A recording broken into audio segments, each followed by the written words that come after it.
ஓம் சாந்தி. 11/6/2023 காலை முரளி அவ்யக்த Bapdada revised course. Baba இது எப்போ சொன்னாங்க அப்படின்னா 9/1/1995 பாபா சொன்னது. இன்றைய முரளியினுடைய கேள்விகளுக்கு விடை கிடைச்சிருக்கும்.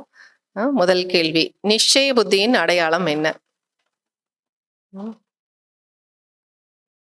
நிச்சயிக்கப்பட்ட வெற்றி மற்றும் சதா கவலையற்ற மனநிலையினுடைய அனுபவமாகும். டைட்டில் அதான் இன்னைக்கு இல்லையா? நிச்சய புத்தியினுடைய அடையாளம் அப்படின்னு சொல்லும்போது நிச்சயிக்கப்பட்ட வெற்றி மற்றும் சதா கவலையற்ற மனநிலையின் அனுபவமாகும்.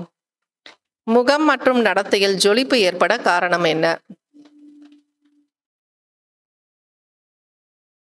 அதுக்கு என்ன ஆன்சர் அப்படின்னா, பிராமண வாழ்க்கையில் நான் இப்படிப்பட்டவன், பாபா இப்படிப்பட்டவர் அப்படிங்கிறது தெரிந்து கொள்வது மட்டும் அல்லாமல், பாபா சொல்றாங்க தெரிந்து கொள்வது அப்படின்னா அதை நாம் ஏற்றுக்கொள்வது மற்றும் நடப்பது. சொன்னாங்க இல்லையா முரளியில, ஜானா அப்படின்னாலே தெரிந்து கொள்வது அப்படின்னாலே என்ன அர்த்தம்? அதை நாம் ஏற்றுக்கொள்ளணும், மேலும் அதன்படி நாம நடப்பது. அதாவது அறிந்து கொண்டு அதை ஏற்றுக்கொண்டு மற்றும் அதன்படி நடந்து கொண்டும் இருக்கிறோம். ஆகையால் முகம் மற்றும் நடத்தையில் ஜொலிப்பு தெரிகிறது அப்படின்றார் பாபா. மூன்றாவது, 4 விதமான நிச்சயம் என்ன? இது எல்லாரும் சொல்லுவீங்க. என்னென்ன நம்பிக்கை சொல்லு. அப்புறம் தந்தையின் மீது நிச்சயம், தன் மீது நிச்சயம், நாடகத்தின் மீது நிச்சயம், பிராமண பரிவாரத்தின் மீது நிச்சயம். இதான் 4 விதமான நிச்சயம். பிராமண வாழ்க்கையில் இதுதான் தனிப்பட்ட விஷயமாகும் என்று பாப்தாதா எதை குறிப்பிடுகிறார்? அதுல என்ன அப்படின்னா, தர்மம் மற்றும் ராஜ்யம் இரண்டுமே ஸ்தாபனையாகுது. தர்மம் மட்டுமல்ல, மற்ற தர்ம பிதாக்கள் தர்மத்தை மட்டுமே ஸ்தாபனை செய்கிறார்கள். தந்தையின் விசேஷ தன்மை தர்மம் மற்றும் ராஜ்யத்தை ஸ்தாபனை செய்வதாகும்.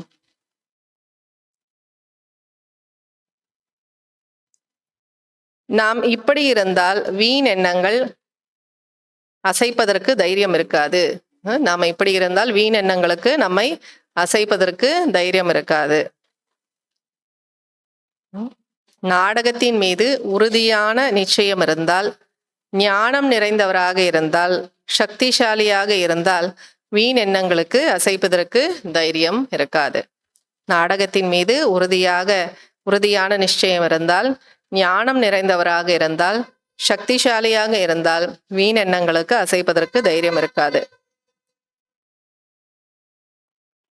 செக் செய்தும் மாற்றம் வரவில்லை என்றால் என்னவாகும்? செக் செய்தும், அதாவது சோதனை செய்தும் மாற்றம் வரவில்லை என்றால் என்னவாகும்? பாபா சொல்றாங்க, சோதனை செய்தும் மாற்றம் வரவில்லை என்றால் நீண்ட காலம் மனச்சோர்வினுடைய சம்ஸ்காரம் உறுதியாகிவிடும். செக் பண்றோம், அப்புறம் என்ன ஆகிறது இல்ல, மாற்றம் வரல, அப்ப என்ன ஆகும்? மனசோர்வு. அந்த மனசோர்வினுடைய சம்ஸ்காரம் பக்காயிடும். அதனால பாபா செக் செய்தும் மாற்றம் வரவில்லை என்றால் நீண்ட கால மனசோர்வினுடைய சம்ஸ்காரம் உறுதியாகிவிடும். மேலும் எது நீண்ட காலம் சம்ஸ்காரமோ அது கடைசியில் கண்டிப்பாக நம்ம எதிரில் வரும். எது நீண்ட கால சம்ஸ்காரமோ அது கடைசியில் கண்டிப்பாக நம் எதிரில் வரும் அப்படின்ற பாபா. 7வது, எதில் கவனம் செலுத்த வேண்டும், எதில் கவனம் செலுத்த கூடாது? சோதனை செய்வதில் கவனம் செலுத்துங்கள், மாறுவதில் கவனம் செலுத்துங்கள், ஆனால் வீணானவைகளில் கவனம் செலுத்தாதீர்கள் அப்படின்றார். 8வது, மாஸ்டர் ஸ்நேக கடலின் குழந்தைகளுக்கு என்ன வர முடியாது?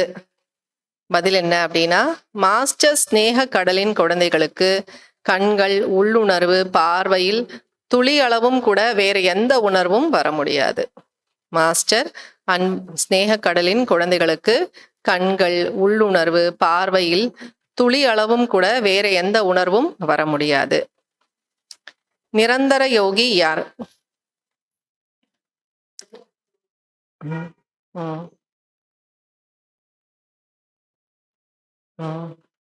செய்யக்கூடியவர் தான் நிரந்தர யோகி. கரெக்ட் தான்.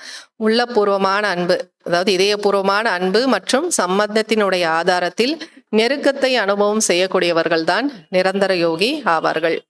எப்போது வெற்றி கிடைக்கும்? ஸ்லோகன் தான். எப்போது வெற்றி கிடைக்கும்? சுயநலமற்ற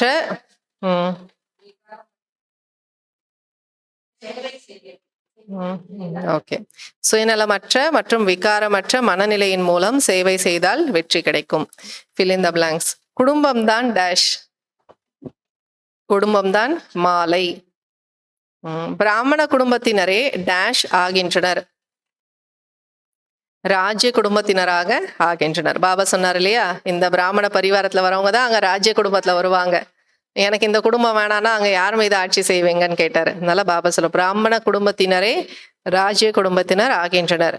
டேஷ் சரியாக இருந்தால் டேஷ் என்று கூற முடியாது. விதி சரியாக இருந்தால் வெற்றி கிடைக்கவில்லை என்று கூற முடியாது. நிச்சய புத்தி உடையவர்கள் என்றால் டேஷ். நிச்சய புத்தி உடையவர்கள் என்றால் கவலையற்ற நிலை. டேஷ் கூடவே டேஷ் ஆக இருக்க வேண்டும். செக்கர், அதாவது சோதனை செய்பவர் கூடவே மேக்கர், உருவாக்கக்கூடியவராகவும் இருக்க வேண்டும். செக்கர் கூடவே மேக்கராகவும் இருக்க வேண்டும். கடைசி வரை வீண் எண்ணங்கள் இருந்தால் அதுவே டேஷ் ரூபத்தில் வரும். டேஷ் கமா டேஷ் ரூபத்தில் வரும். கடைசி வரை வீண் எண்ணங்கள் இருந்தால் அதுவே பூதம் அல்லது யமதூதர் ரூபத்தில் வரும். யாருக்கு விருந்தினர்களை உபசரிக்க வருகிறதோ அவர்கள் டேஷ் ஆகிவிடுகிறார்கள், மகான்களாக ஆகிவிடுகிறார்கள். நியமங்களில் டேஷ் இருக்கக்கூடாது. நியமங்களில் கவனக்குறைவானவர்களாக இருக்கக்கூடாது. நியமங்கள்ல பாபா சொன்னார் இல்லையா, கவனக்குறைவா இருக்கக்கூடாது. நியமங்களில் கவனமற்றவர்களாக இருக்கக்கூடாது. எங்கு இதயபூர்வமான ஸ்நேகம் மற்றும் சம்பந்தம் நெருக்கம் இருக்கிறதோ அங்கு டேஷ் இருக்கும். அங்கு நினைவு மறப்பது கடினமாக இருக்கும். अच्छा, ओम शांति।